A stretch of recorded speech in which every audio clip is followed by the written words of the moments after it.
Hey, what's up guys?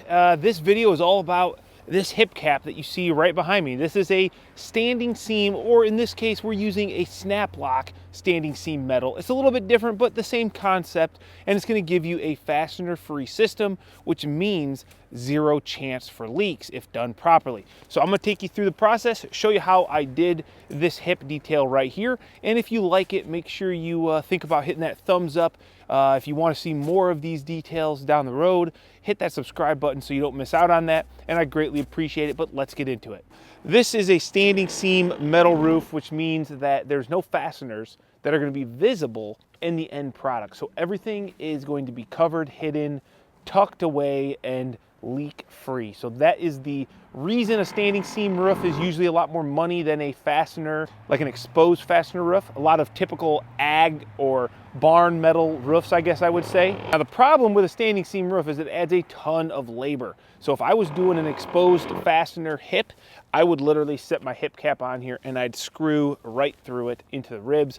But since I can't do that with the standing seam roof, I've got a lot of details to do. So let's go ahead and get in this and I'll show you guys my steps. So first things first, this is a piece of hip cap, and you can see it's got an open hem on either side, and that will come into play later. But the first thing I like to do is set my hip trim right on the hip. And then what I'm gonna do, I'm gonna put my glasses on, guys. It's really bright out here. Sorry for the impersonalization. It helps me see a lot better. What we're gonna do is I'm gonna line up my hip cap at my point down here, and I'm going to eyeball it to my point way at the top. And what I'm going to do here is mark the edges of this trim on my ribs. And I also need to mark the bottom, and that will come into play later.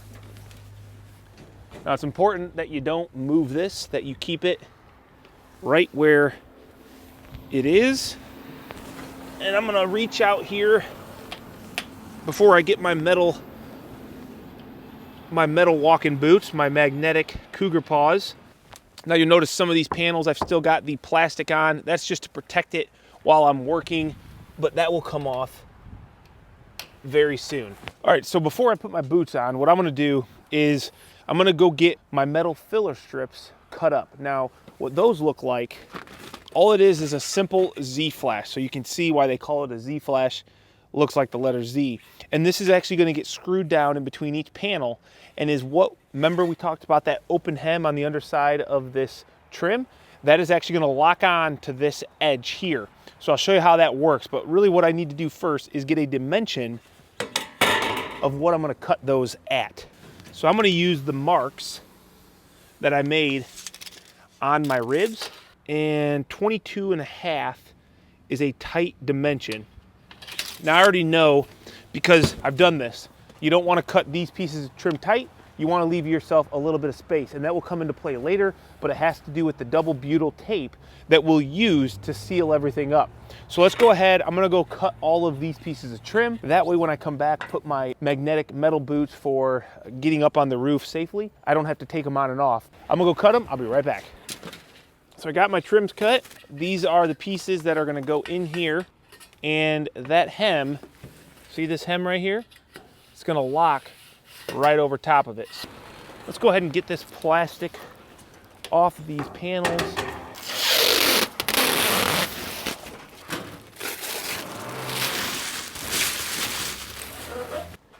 Make sure that I'm on my marks down here, which I'm off just a hair. You could snap a line from top to bottom. I don't like the chalk getting all over the roof. And then what I'm going to do is take one of these trims and I'm going to line it up on my marks I made so I can mark the top side. And this is the location of my butyl tape.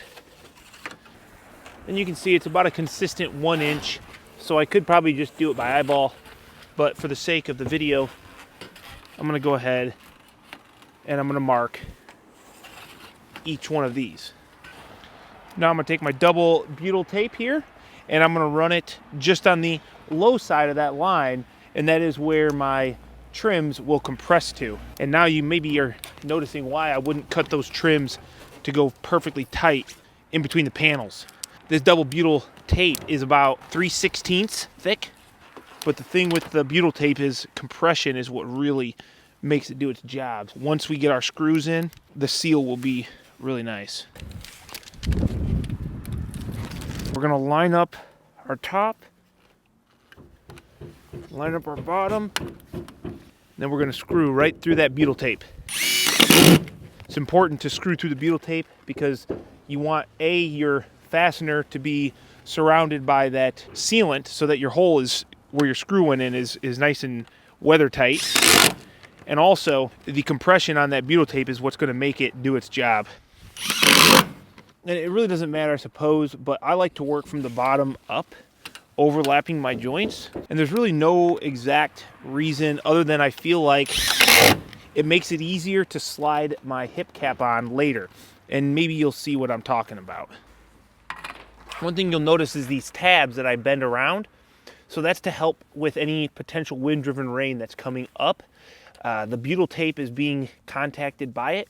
We've got our nice overlap. Short of taking a garden hose and pressurizing it up in here, you know, you're not going to get any moisture up here the way that this is set up. What I find is true with most standing seam details is not that they're necessarily hard, it's that they're just tedious. They have a lot of steps to them, and I think that the problem is a lot of people, they get tired of doing the steps. They get maybe like they want to rush it, they want to get done, they want to move on to the next thing. I know that's how I get sometimes because you want to see some progress, and all I would say is don't rush it. The details are everything, and they will make or break any project, whether it's a standing seam roof or a doghouse. So believe it or not, this is one of those projects that if anybody wants to come visit, you could actually do that because this is going to be a place of business. Come support this small business. It's the Ukulele Station of America in Oregon, Illinois. The building that we're building, the reason it's been called the Oregon Music Garage, OMG for short, is because it's going to be a music store. So there'll be more than just ukuleles. All right, so what I'm going to do first before I get down in the lift and finish this lower detail so that we can install this hip cap is, while I don't have anything in my way, I'm going to cut and prepare the top piece that's going to go up here. Now what you can do is you can use your math, which I already know these angles. I do believe it was like a 46.1 degrees on this pitched roof. That's what this angle is. Or in this case, I'm going to be exact, double check. I think it was 46.1 or something like that. And what I can do is I can line up where my hip cap is going to go, like so. And then I can use it to determine this angle right here. I'd say if I was being perfect, I would call it 46. Like I said, 46.1 was the angle I wanted. I can go ahead and put a couple 46-degree angles, and it's probably going to be close enough. So what I'll do is I'll just mark 46 degrees, square that across, and then I'm going to do the same on this side.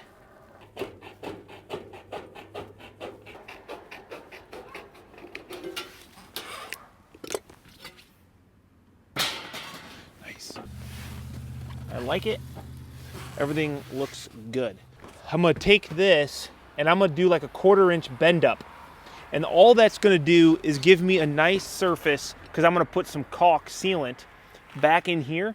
I've already done my detailing on this guy here, so no water is going to get in here, but I want to keep it from maybe working its way like in and then down. So water's not going to get into the building, but it could make its way into this hip area, which is then not going to go anywhere because we've sealed it all off. So I'm just going to prevent water from getting in there. And I'm going to take my benders and I'm just going to work this little tiny angle up.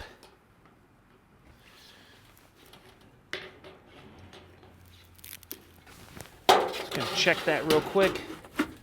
Make sure it goes under. All right, so the next step is to do this detail down here at the bottom. And what I need to do is close off this whole section. So first thing I'm going to do is line up this piece here And I've got my mark down here and up here, so I know right where this is gonna go.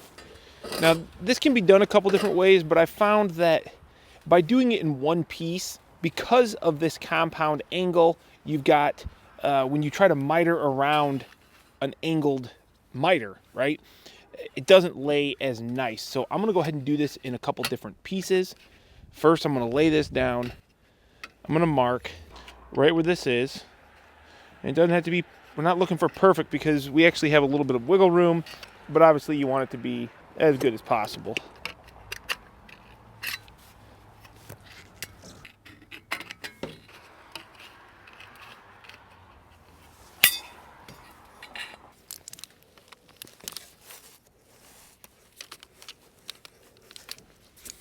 And you don't want to get too close to the edge, so we're actually going to cut this back just a little bit.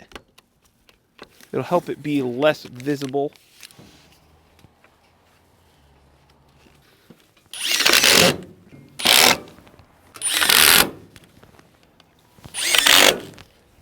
So this guy's going to go here.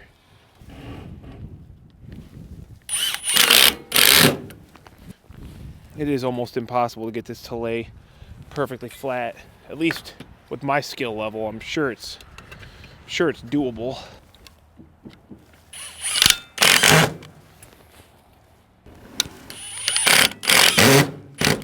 Now we got to try and get these closed up with a rivet.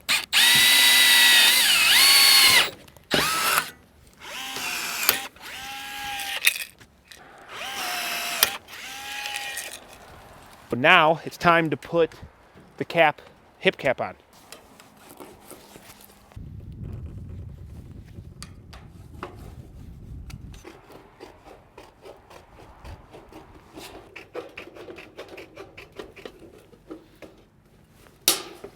We're gonna cut this middle up to that 1-inch line like so.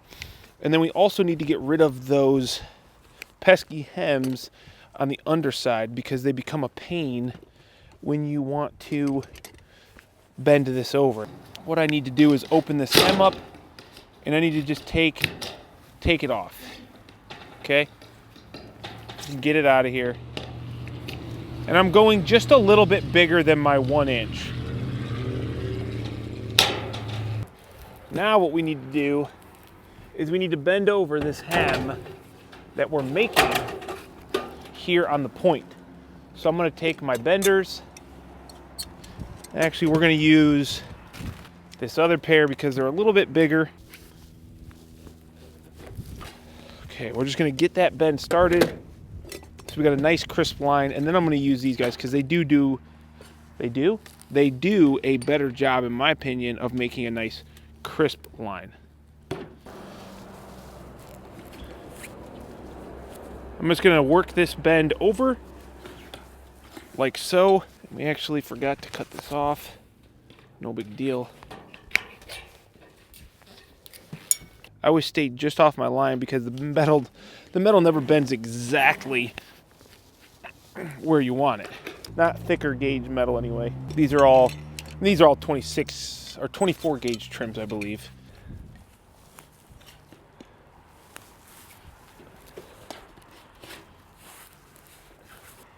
All right, so now what we have is a piece of hip cap that will lock right over top of those pieces that we bent down there. Make sure that this is in the center where I like it, where it's gonna be, and then I need to go up on the roof and mark where I marked this piece to end. And that's so I can cut this to the exact length. I find it easier to work my way back than to put this all the way up and then try to get that dimension in between those up there.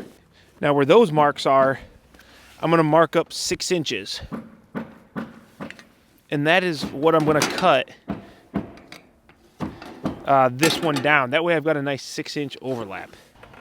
Now I need to make a notch in this so that my other piece can sit over it nicely. So first thing we're gonna do is make sure we get all this plastic off. It's easier to do it now than after it's in all the hems and locked in. All right, so this is the part that can be somewhat tricky. especially when you're by yourself. This open hem is going to slide right up these trims, and hopefully my lift is not in the way. Okay, we just gotta get it started.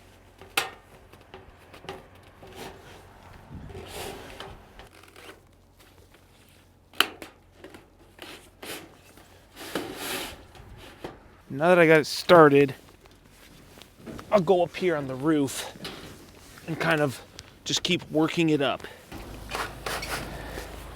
Just gotta make sure though that it is actually engaged in the piece of trim. You don't want to go past one because then you gotta take it all back out. So now what I can do is I'm just gonna push this up nice and tight right to those pieces of trim that we put around here. And then I'm gonna take my benders, and now I'm gonna close this hem.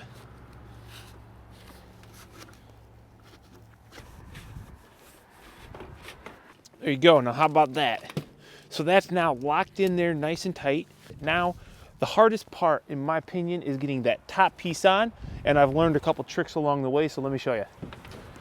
All right, so even though this piece of trim is pretty darn tight, what you're gonna wanna do is you're still gonna wanna put a rivet up here, way up high, and as close to the inside of that trim as possible. Okay, so now that trim won't go anywhere. That rivet's gonna hold it, and it's time to put this top piece on. First thing I recommend doing before you start laying this piece of trim on top of your already installed piece of trim, take some blue painter's tape. The painter's tape is good just because it doesn't stick too bad, although for some reason this is sticking really good. What the heck? Not looking to make it stick too much. We're just trying to protect the trim. It's got to be a minimum of 6 inches because that's how big our lap is. And I found it doesn't hurt to throw 2 layers. So just as a quick reference check again, I'm just gonna go ahead and make sure, yep, I'm good. Take some of this OSI quad, shove it up in here, just as a extra protection. Now you might be wondering, how are you gonna get this to slide on to this piece and then get it on? Well, you can see I opened up these hems, right? Now I should be opened up far enough that I can start my slide up here on this guy and then open up this enough to get it over top of this hem, and then I'll just close it after the fact.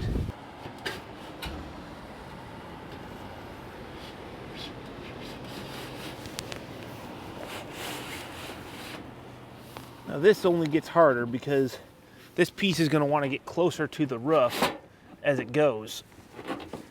Come on.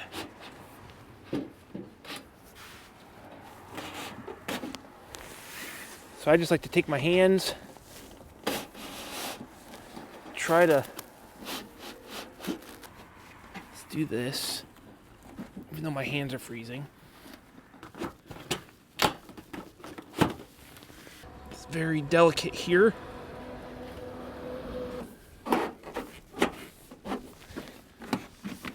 First hard part done, it's on. Next hard part will be getting it over top of those laps. Oh man, yeah, this is the hardest part. I should have opened those hems up more, but the problem is it's a fine line between opening those hems up enough to get it over top of this trim and opening them up too far and then causing more damage and scratching.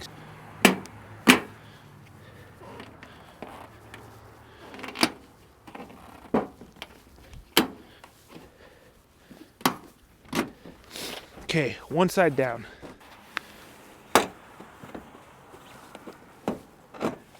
All right. Now, all I gotta do is take my little hand benders, and I'm just going to tighten that hem right back up.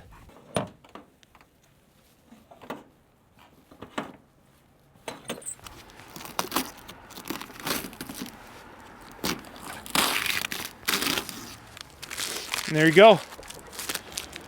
We got ourselves a nice fastener-free hip cap.